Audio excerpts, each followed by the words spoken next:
What's up, guys? Steve here with a breaking news update as we just saw the farewell speech from President Donald Trump just released moments ago. So I'm going to be sharing this with you guys. It's about a 19-minute long speech, so we're just going to go ahead and dive right in. Now, just a quick reminder, tomorrow we're going to be seeing the inauguration of President-elect Joe Biden, and he's saying that on his first day in office, the first thing he's going to be doing is passing 11 executive actions. Now, if you'd like to see those in more detail, be sure to check it out right here in a video that I uploaded earlier today going into more detail. Now, we're also hearing that the new Congress is going to be in session in the Senate starting Friday, and they're saying that their top priority is going to be passing that next stimulus package alongside those new stimulus checks. So this might be changing though from what we've heard. They're saying they want to add more onto the provisions. As more news comes out, I'll be sure to share with you guys here on the channel. And once again, if you like and appreciate these video updates, if you could do something that'll just take a second, be sure to smash the like button. I would appreciate it. It helps out the channel. Like button, leave your comments, and share these videos out. It helps out the channel. Thank you so much. And also, if you're not already a part of the viewing community, be sure to hit the subscribe button and turn on the notification bell so that way, as soon as I upload videos, you can get notified right away. And also be sure to follow me on Instagram at SteveRam3.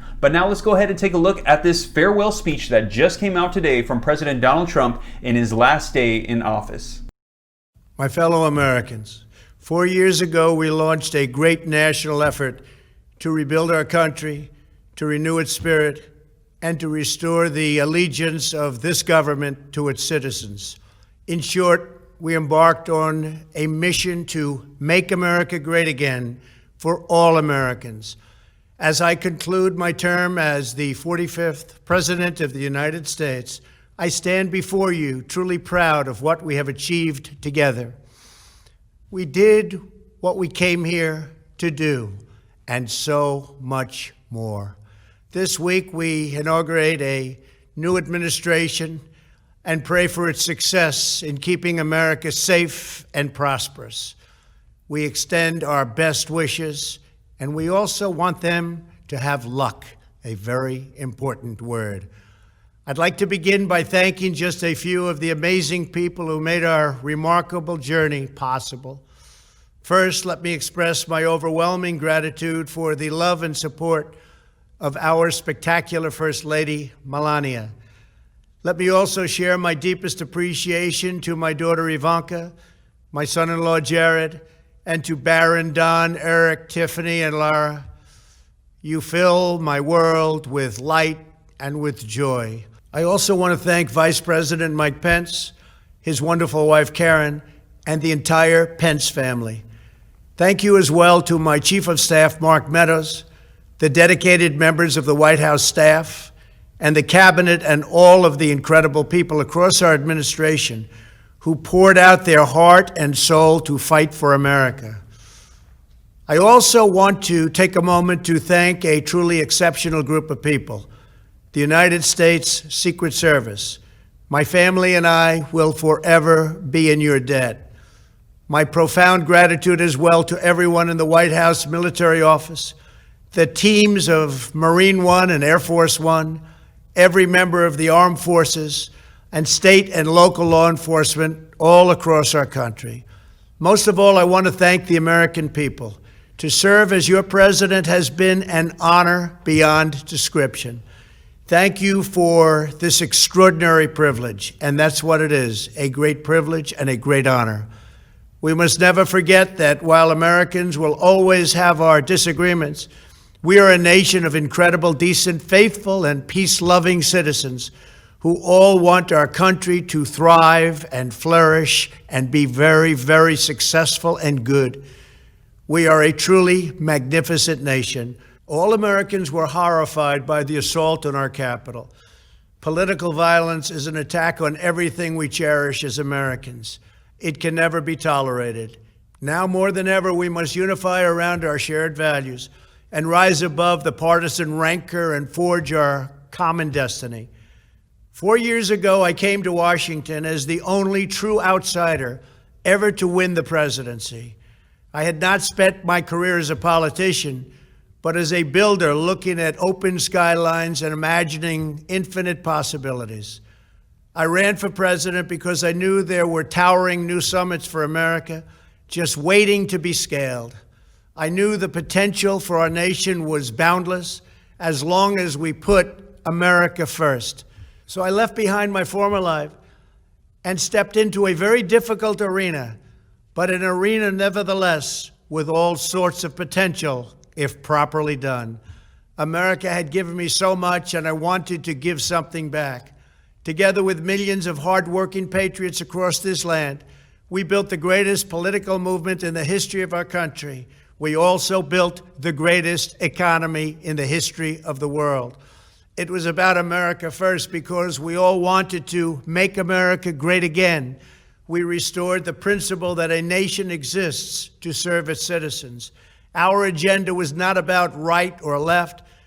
It wasn't about Republican or Democrat, but about the good of a nation, and that means the whole nation. With the support and prayers of the American people, we achieved more than anyone thought possible. Nobody thought we could even come close. We passed the largest package of tax cuts and reforms in American history. We slashed more job-killing regulations than any administration had ever done before.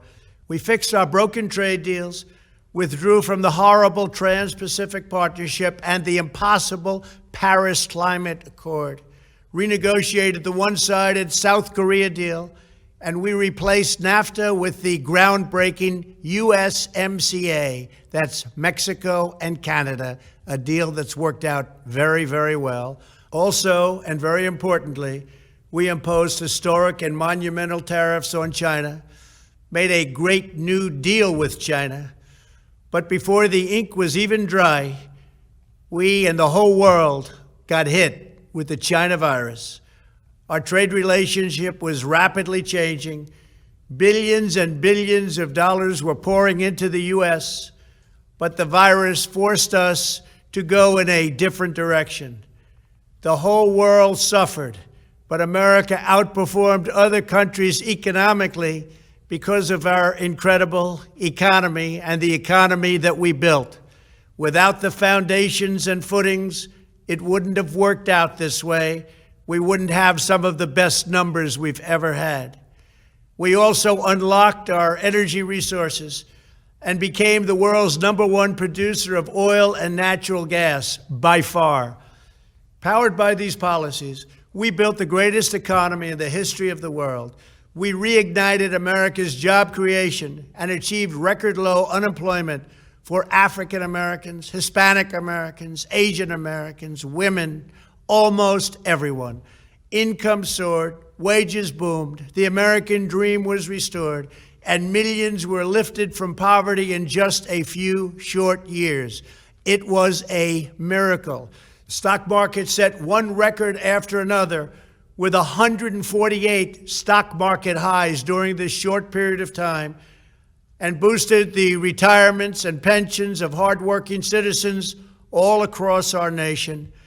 401ks are at a level they've never been at before. We've never seen numbers like we've seen, and that's before the pandemic and after the pandemic. We rebuilt the American manufacturing base, opened up thousands of new factories, and brought back the beautiful phrase, made in the USA. To make life better for working families, we doubled the child tax credit and signed the largest ever expansion of funding for child care and development. We joined with the private sector to secure commitments to train more than 16 million American workers for the jobs of tomorrow. When our nation was hit with the terrible pandemic, we produced not one, but 2 vaccines with record-breaking speed, and more will quickly follow. They said it couldn't be done, but we did it. They called it a medical miracle, and that's what they're calling it right now, a medical miracle.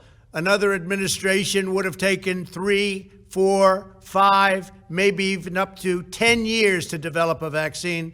We did it in 9 months. We grieve for every life lost, and we pledge in their memory to wipe out this horrible pandemic once and for all. When the virus took its brutal toll on the world's economy, we launched the fastest economic recovery our country has ever seen. We passed nearly $4 trillion in economic relief, saved or supported over 50 million jobs, and slashed the unemployment rate in half. These are numbers that our country has never seen before. We created choice and transparency in healthcare, stood up to Big Pharma in so many ways, but especially in our effort to get favored nations clauses added, which will give us the lowest prescription drug prices anywhere in the world. We passed VA choice, VA accountability, right to try, and landmark criminal justice reform. We confirmed 3 new justices of the United States Supreme Court. We appointed nearly 300 federal judges to interpret our Constitution as written. For years, the American people pleaded with Washington to finally secure the nation's borders. I am pleased to say we answered that plea and achieved the most secure border in U.S. history. We have given our brave border agents and heroic ICE officers the tools they need to do their jobs better than they have ever done before, and to enforce our laws and keep America safe. We proudly leave the next administration with the strongest and most robust border security measures ever put into place. This includes historic agreements with Mexico, Guatemala, Honduras, and El Salvador, along with more than 450 miles of powerful new wall. We restored American strength at home and American leadership abroad. The world respects us again. Please don't lose that respect. We reclaimed our sovereignty by standing up for America at the United Nations and withdrawing from the one-sided global deals that never served our interests. And NATO countries are now paying hundreds of billions of dollars more than when I arrived just a few years ago. It was very unfair. We were paying the cost for the world. Now the world is helping us. And perhaps most importantly of all, with nearly $3 trillion, we fully rebuilt the American military, all made in the USA. We launched the first new branch of the United States Armed Forces in 75 years, the Space Force. And last spring, I stood at Kennedy Space Center in Florida and watched as American astronauts returned to space on American rockets for the first time in many, many years. We revitalized our alliances and rallied the nations of the world to stand up to China like never before. We obliterated the ISIS caliphate and ended the wretched life of its founder and leader, al-Baghdadi. We stood up to the oppressive Iranian regime and killed the world's top terrorist, Iranian butcher Qasem Soleimani. We recognized Jerusalem as the capital of Israel and recognized Israeli sovereignty over the Golan Heights. As a result of our bold diplomacy and principled realism, we achieved a series of historic peace deals in the Middle East. Nobody believed it could happen. The Abraham Accords opened the doors to a future of peace and harmony, not violence and bloodshed. It is the dawn of a new Middle East, and we are bringing our soldiers home. I am especially proud to be the first president in decades who has started no new wars.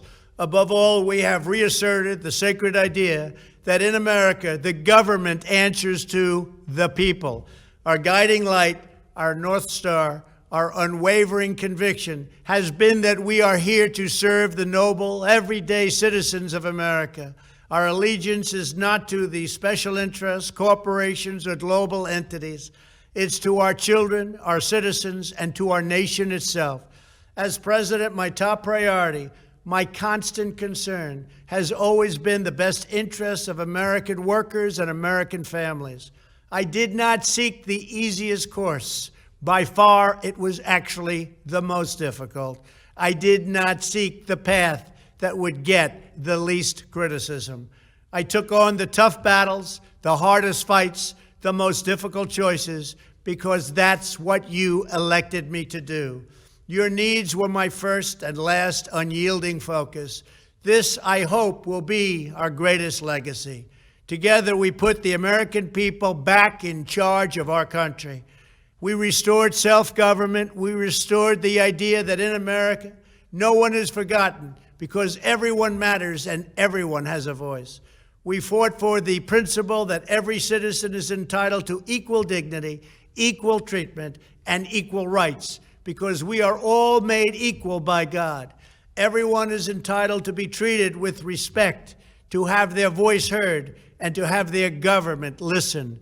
You are loyal to your country, and my administration was always loyal to you. We worked to build a country in which every citizen could find a great job and support their wonderful families. We fought for the communities where every American could be safe and schools where every child could learn. We promoted a culture where our laws would be upheld, our heroes honored, our history preserved, and law-abiding citizens are never taken for granted. Americans should take tremendous satisfaction in all that we have achieved together. It's incredible. Now, as I leave the White House, I have been reflecting on the dangers that threaten the priceless inheritance we all share. As the world's most powerful nation, America faces constant threats and challenges from abroad. But the greatest danger we face is a loss of confidence in ourselves, a loss of confidence in our national greatness. A nation is only as strong as its spirit. We are only as dynamic as our pride. We are only as vibrant as the faith that beats in the hearts of our people. No nation can long thrive that loses faith in its own values, history, and heroes, for these are the very sources of our unity and our vitality. What has always allowed America to prevail and triumph over the great challenges of the past has been an unyielding and unashamed conviction in the nobility of our country and its unique purpose in history. We must never lose this conviction. We must never forsake our belief in America. The key to national greatness lies in sustaining and instilling our shared national identity. That means focusing on what we have in common, the heritage that we all share. At the center of this heritage is also a robust belief in free expression, free speech, and open debate. Only if we forget who we are and how we got here could we ever allow political censorship and blacklisting to take place in America. It's not even thinkable. Shutting down free and open debate violates our core values and most enduring traditions. In America, we don't insist on absolute conformity or enforce rigid orthodoxies and punitive speech codes. We just don't do that. America is not a timid nation of tame souls who need to be sheltered and protected from those with whom we disagree. That's not who we are. It will never be who we are. For nearly 250 years, in the face of every challenge, Americans have always summoned our unmatched courage, confidence, and fierce independence. These are the miraculous traits that once led millions of everyday citizens to set out across a wild continent and carve out a new life in the Great West. It was the same profound love of our God-given freedom that willed our soldiers into battle and our astronauts into space. As I think back on the past 4 years, one image rises in my mind above all others. Whenever I traveled all along the motorcade route, there were thousands and thousands of people. They came out with their families so that they could stand as we passed and proudly wave our great American flag. It never failed to deeply move me. I knew that they did not just come out to show their support of me. They came out to show me their support and love for our country. This is a republic of proud citizens who are united by our common conviction that America is the greatest nation in all of history. We are and must always be a land of hope, of light, and of glory to all the world.